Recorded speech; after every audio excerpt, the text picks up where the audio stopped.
24 hours. I would have thought so. The sack coach flew out 10 minutes before the new one jetted in. Mark Harvey emotional and out of work. Ross Lyon left to defend himself. I sit here very comfortable with my integrity and my honour. I've exercised a clause in my contract. My negotiations were started in April.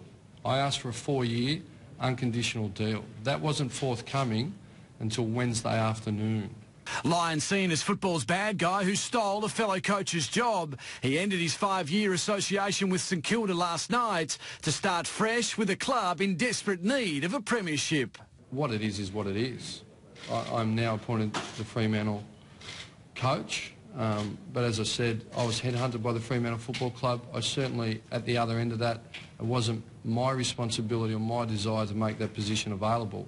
Lyon sealing the deal on his own behind the back of his management group, who also look after Harvey's affairs. When we're not aware of what's going on and we're not actually in the process of negotiating any arrangements, it's hard then to represent someone and say you represent someone. The new coach with this message for the frustrated fans who are threatening to burn memberships after what is considered by some a ruthless coup. You can just judge me on my future actions and my commitment to the Fremantle Football Club. I'm not going to get involved in emotive terms, so they're entitled to their opinion, and I can't change that. Dockers officials making a very brave call. We spoke to Mark personally, face to face, and clearly delivered what is a very difficult decision. The players meeting at club headquarters while their new coach was grilled. The skipper hitting Twitter wishing Mark Harvey well, but clearly looking forward to working alongside Ross Lyon, who took the Saints to 3 grand finals. Oh, yeah, it's a big surprise. We've just come down for a meeting this morning and we'll find out some more information. Some rumours going around that he maybe didn't have the support of the entire playing group. Can you shed any light on that? Mate, I don't know where those rumours have come from, so not sure what you're talking about. The new regime costing several $1 million. The former coach counting the costs of a tumultuous season. Harves is a pretty tough nut, so and he can get angry, so I certainly wouldn't want to be around him at the moment. Lockie Reed, 10 News. And one man who was coached by Mark Harvey for about 50 games is retired Docker Paul Hasleby, and he joins us now. Now, Paul, we'll get to Ross Lyon's appointment shortly, but first, did you see Mark Harvey's action coming?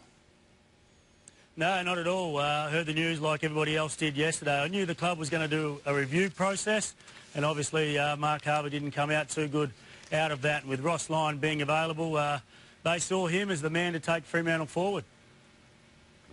Now, you were at the club up to last year, of course.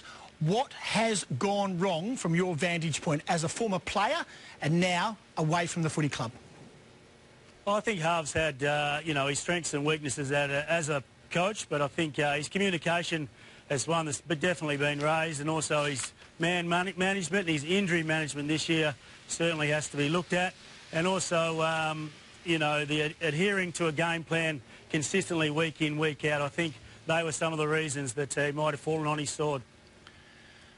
OK, now we just heard then Anthony Grover being asked about the senior playing group. You're not the part of that playing group now, but you were. Do you know anything where the senior playing group maybe have lost faith in Mark Harvey? Are you aware of it? You're still friends with a lot of those blokes on that list.